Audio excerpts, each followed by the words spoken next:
While the West was distracted fighting culture wars and chasing headlines, India was quietly building the foundations of a revolution. A revolution so big, it's shaking the foundations of global politics. And yes, it has Donald Trump nervous, and for good reason. Now I know what you're thinking. How does India rising scare a billionaire ex-president like Trump? Because this isn't about nationalism. It's about control. It's about dominance. It's about who leads the world next. And if you think this doesn't matter to you, let me tell you something. The food you eat, the job you do, the money you make, the peace you expect, the politics you hear, all of it will change because of what India is doing right now. Stay with me, because by the end of this talk, you're not only going to understand the power shift that's happening, you're going to see exactly why it matters to you. Let me say something that might make a few world leaders uncomfortable. India hasn't even hit full throttle yet, and it's already breaking records. We're talking about the 5th largest economy in the world, set to surpass Germany and Japan by 2027. But here's the kicker. This isn't just growth, this is momentum. And momentum always beats size in the long run. Now let me ask you something, Rio. What scares people more than raw power? Potential. See, America, already rich. China, already peaked in many ways. But India? India's the one still climbing, and fast. Now imagine this. You're a global leader, used to calling the shots. Suddenly there's a country with 1.4 billion people, a booming tech industry, a demographic dividend, a digital infrastructure no one saw coming, and an economic growth rate that refuses to slow down. That's not competition, that's an awakening. Let's break this down with some hard facts. 1. The startup tsunami India is now the 3rd largest startup ecosystem in the world. Over 100 unicorns have emerged in less than a decade, companies valued at over $1 billion each. From fintech disruptors like PhonePe and Razorpay to health tech and edtech giants, Indian startups are not copying Silicon Valley, they're redefining it. This isn't outsourcing anymore, this is ownership. And you know what happens when a country moves from servicing global tech to leading it? Power shifts. 2, the digital leap no one predicted. Now let's talk about UPI, India's digital payment system. In 2023 alone, UPI handled more than 100 billion transactions. Not dollars, transactions. India jumped from cash to digital like it skipped a generation. And in many ways it did. Rural farmers, chai vendors, gig workers, everyone's on the grid now. And this matters because when a nation digitizes, it scales fast, collects data, and moves money efficiently. That's the holy trinity of modern economic power. No wonder the West is watching nervously. 3, infrastructure blitzkrieg. This is something the Western media often ignores. India is building like never before. Freight caons of highways a year, 100 new airports, freight corridors that make supply chains sing, a mega solar parks and green hydrogen investments. This isn't developing country stuff. This is superpower infrastructure in the making.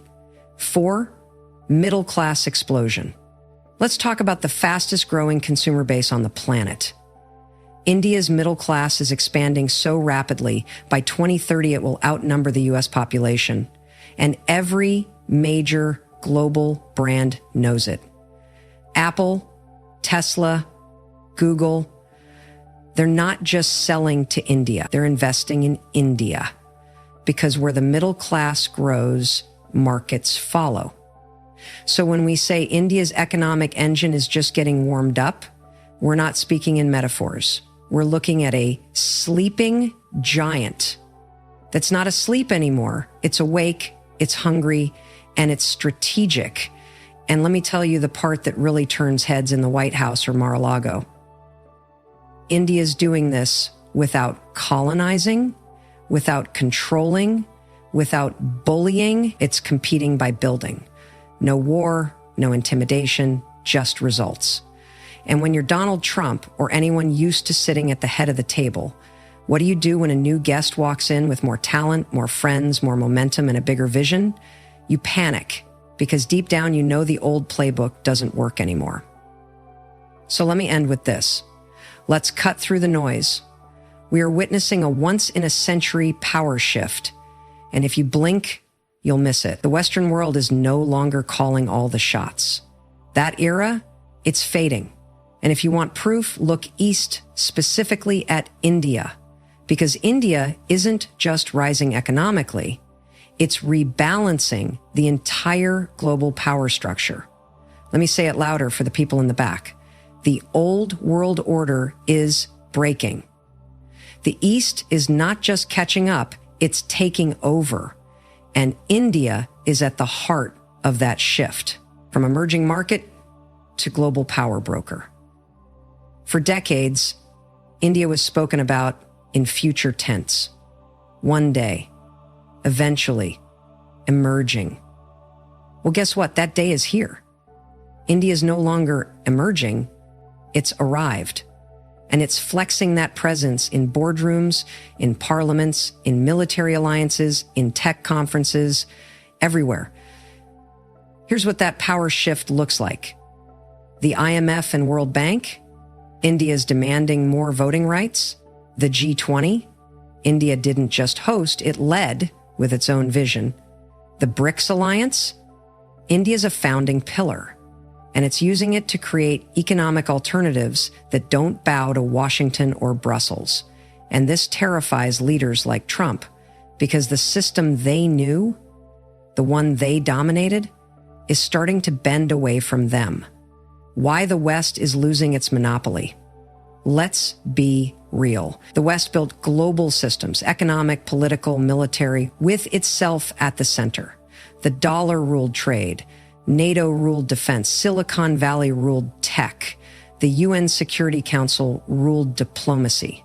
But India, it's now rewriting those rules. Here's how. 1. Trade deals without the West. India is signing bilateral trade deals across Asia, Africa, and Europe with zero dependency on the US. It's choosing partners based on strategy, not pressure. 2. Digital public infrastructure as soft power. While the West argues about privacy and monopolies, India is exporting digital tools like UPI and Aadhaar to other developing nations. That's not charity, it's influence. 3. Military.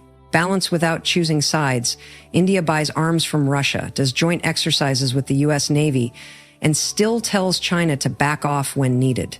It's not picking sides, it's setting terms. And the old powers? They can't quite figure out how to control a country that refuses to be controlled. India's greatest advantage, independent thinking. Here's something people don't say out loud enough. India doesn't follow, it recalibrates. This country isn't trying to be the next America or the next China. It's trying to be the first India. That means democracy, but with scale. Capitalism, but with inclusivity. Tech growth, but with public purpose. It's not just building power, it's redefining what power looks like. Why this shakes up the global status quo. This is where things get real. Countries like the US, especially under leaders like Trump, are built on the assumption that they are always in control, that they can influence the rest of the world with sanctions, deals, or muscle. But India? India's breaking the dependency chain. It's no longer waiting for permission. It's not trying to get into Western clubs. It's creating its own table, and others are lining up to sit at it. That's not just unsettling. That's terrifying to anyone who built their career on maintaining the status quo. This is just the beginning.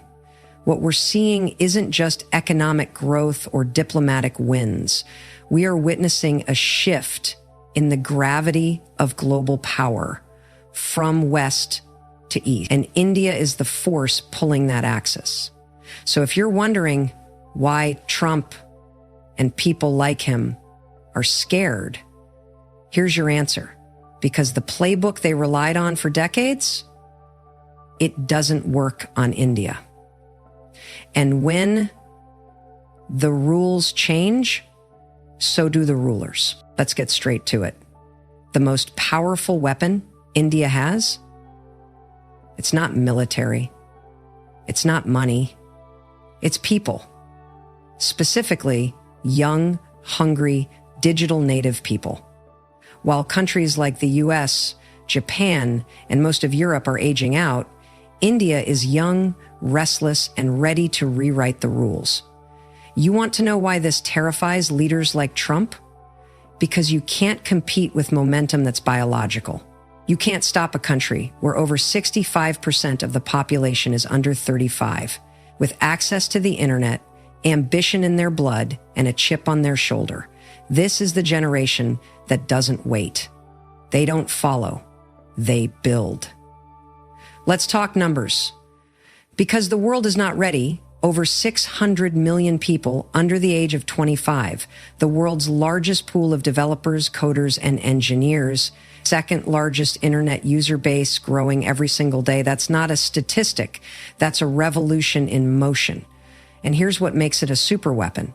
Young people in India aren't just dreaming about jobs anymore. They're building companies. They're launching apps. They're disrupting industries. And they're thinking global from day one. From a village in Uttar Pradesh to a co-working space in Bangalore, there are 20-year-olds building AI startups, solving climate tech, and pitching to global investors on Zoom at 3 a.m. This isn't potential. This is execution at scale. Innovation in India has a different DNA. You know what happens when you combine scarcity with brains? Breakthroughs. Indian entrepreneurs don't just build cool tech, they build affordable, scalable, accessible solutions because they have to. This is innovation that works for the next billion, not the privileged few. Take a look. Byju's turned online education into a billion-dollar industry in a country where millions didn't even have access to quality schools. Geo brought data prices down so drastically that mobile internet became as common as tea stalls. Aragya Setu, built in weeks during the pandemic, showed how fast India can build tech that reaches hundreds of millions instantly. Now apply that kind of speed, creativity, and scalability to healthcare, fintech, climate, and AI. That's not just innovation, that's a blueprint for global leadership. The talent pipeline that never ends. You've got IITs and IIMs producing elite minds. You've got Silicon Valley CEOs, Google, Microsoft, Adobe, all Indian born. And now you've got millions of Gen Z and millennials who are fluent in code, in English, and in hustle. It's not a brain drain anymore. It's a brain bounce. Ideas and talent flowing in and out, creating a global feedback loop of innovation. And here's what's wild. India is not waiting to be invited into tech leadership. It's claiming it. The US used to have the monopoly on innovation. Not anymore. Not when an Indian startup can go from garage to unicorn in 2 years. Not when Indian engineers are leading the charge on AI, blockchain, and next-gen cloud infrastructure. So, why does this scare Trump? Because this generation doesn't need validation from the West. They're not asking for approval. They're building their own ecosystems. That's terrifying for people who made their careers off the assumption that the rest of the world would always follow the Western model. And guess what? That model is broken. India's youth are proving that you don't need to be born in Silicon Valley to change the world. You just need Wi-Fi, a laptop, and the hunger to win. And India has all three. In abundance. The clock is ticking, and it's ticking in India's favor. Every single year, 12 million young Indians enter the workforce. That's an army of ambition. And when that ambition is powered by tech, backed by policy, and driven by purpose, India's rise isn't just impressive, it's disruptive. And for people like Trump, that's terrifying. Because what India represents right now is everything the old guard isn't. It's young, it's fast, it's confident, it's independent, and most of all, it's uncontrollable. Now, let's get something clear. This isn't just about Donald Trump. It's about anyone who built power on a global system designed to keep certain countries in check. And India is flat out breaking that system. The world order was never meant to be equal, let's be real. For decades, the Western world, led by the US, created a global hierarchy. There were superpowers, and then there were developing nations. And guess what? That system worked really well for the top 1% of countries. The US controlled the narrative, controlled the economy, controlled who got to lead, who got the weapons, who got the seat at the table. And now, here comes India, not asking for permission, not waiting for applause, just building its own reality. And that scares the hell out of people like Trump. Why? Because leaders like him built their influence on being the alpha in the room, but India walks in with its own agenda, its own allies, its own leverage, and doesn't flinch. So, this is how I think about your country. When you talk about the country 50 years ago, you didn't walk in the room and talk to the president. You would seize the opportunity, the alpha in the country, because that's what makes the world go round. Because the moment you center on power, that's not just new, that's threatening. India doesn't repeat Western scripts. Trump's entire political brand is about control of media, of trade, of immigration, of the narrative. But India, it doesn't play that game. It doesn't take sides blindly, sign up for pressure-based diplomacy, follow the West's lead out of obligation. When Trump tried to bully China with trade wars, he expected India to clap along. Instead, India negotiated trade deals with the EU, signed energy pacts with the Middle East, and kept its relationship with Russia steady, all without blinking. That's not defiance, that's sovereign power. And that makes Trump uncomfortable, because the one thing he can't manipulate, a country that doesn't need him. Independence equals unpredictability. Here's what Trump, and honestly many Western leaders, can't handle. India doesn't fit neatly into anyone's strategy. It's democratic, but it doesn't follow Washington. It's capitalist, but it won't let foreign corporations run wild. It's globally connected, but deeply national in identity. And that kind of strategic autonomy is terrifying to people used to control through dependency. With China, you can predict a centralized response. With Russia, you expect defiance. But with India, you don't know what's coming next. And in global politics, unpredictable equals power. India is redefining what a superpower looks like, Trump's version of superpower status. Big military, loud rhetoric, and deals that look like ultimatums. But India is flipping that script, winning allies through diplomacy, not force, expanding influence through tech, not tanks, leading on climate, digital infrastructure, and healthcare models, not just GDP. And this terrifies the old guard. Because when you change what strength looks like, you threaten those who only know how to flex the old kind of strength. A mirror they don't want to look into. India's rise is also a mirror, one that shows the West where it's falling behind. Aging populations, crumbling infrastructure, political polarization, slowing innovation. And while the US, under Trump or otherwise, keeps shouting about America first, India is quietly proving what leadership looks like when you put nation building before nationalism. And trust me, nothing is scarier to a man like Trump than being outshined by someone who doesn't even try to steal the spotlight. The fear is real. And it's valid. Let's just call it. India isn't threatening because it's aggressive. India is threatening because it's unshakably confident. It's walking its own path, breaking every expectation, and doing it with a smile, not a fist. Trump and others like him are afraid because for the first time in decades, they're not the main character in the story. India is. And no amount of rhetoric can change that. That's not a generation, that's a movement. One that's reshaping industries, reclaiming narratives, and making the old guard, including Trump, very, very nervous. Because once you unleash youth, plus tech, plus purpose at scale, there's no going back. India's superweapon has been activated. India's no longer just balancing global powers. It's bending the balance in its own direction. For decades, India was seen as the silent middle player, the neutral voice, the non-aligned nation. That used to be seen as passive, but not anymore. Because right now, India is running one of the most strategic, calculated, and quietly dominant diplomatic games on the planet. And if that doesn't scare the global old guard, including leaders like Trump, they're not paying attention. From fence-sitter to power broker, here's the shift you need to understand. India used to stay neutral to avoid conflict. Now it stays neutral to control the conversation. This is what smart power looks like.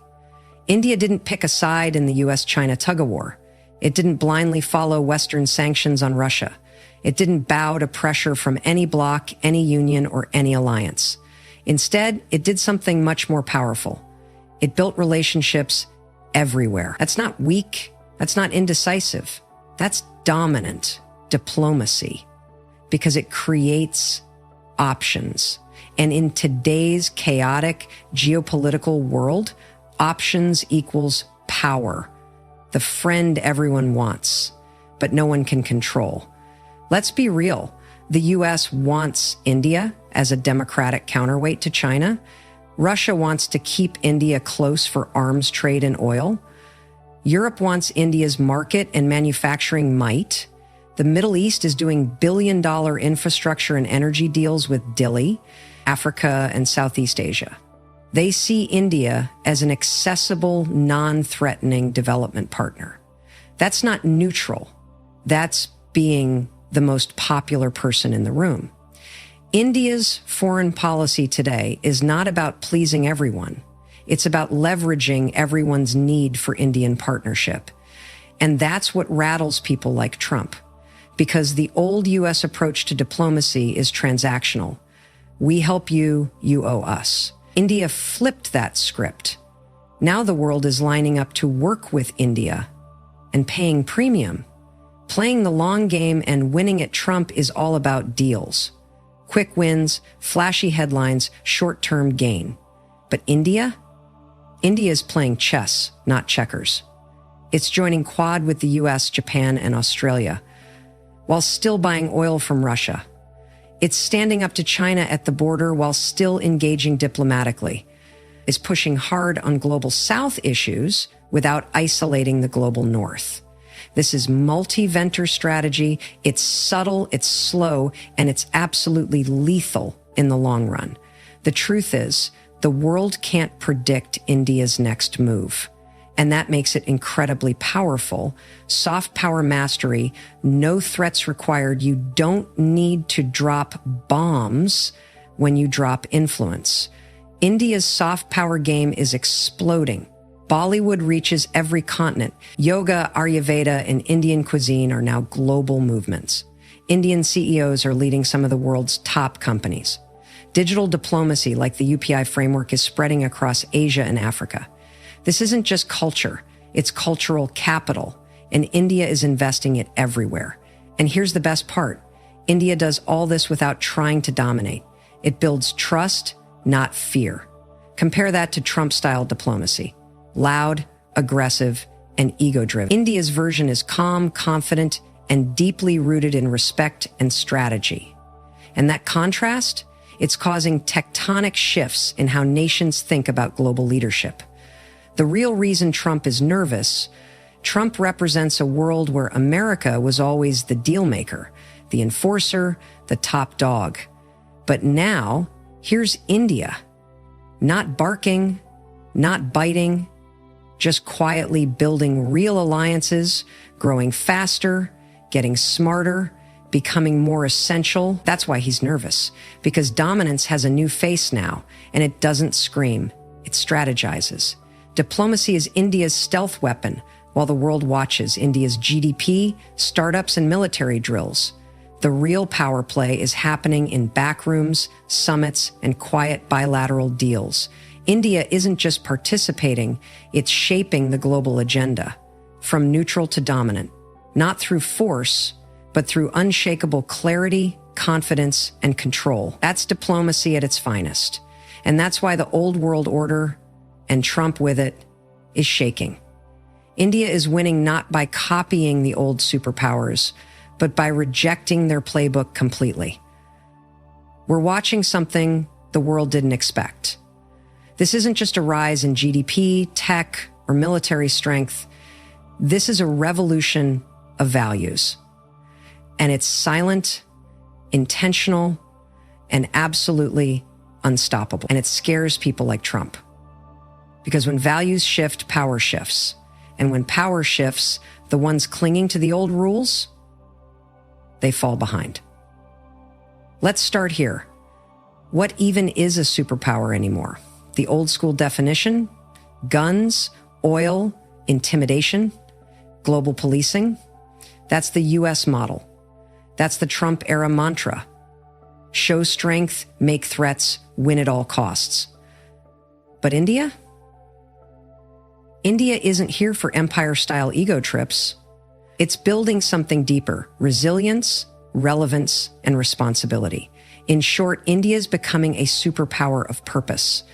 And that scares people who only know how to lead with dominance, the values India is built on, and why they matter now.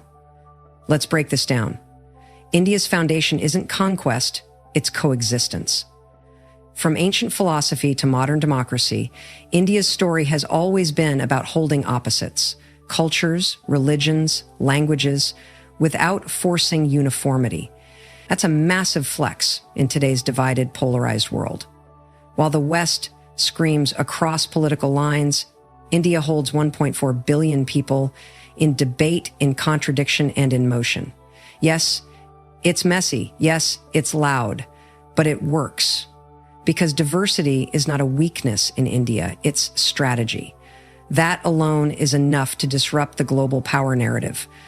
Global leadership without domination, India's message to the world, isn't "we're coming to control you." It's "we'll partner, we'll collaborate, but we'll do it on our terms." India doesn't impose, it influences. It doesn't chase global validation, it builds global trust.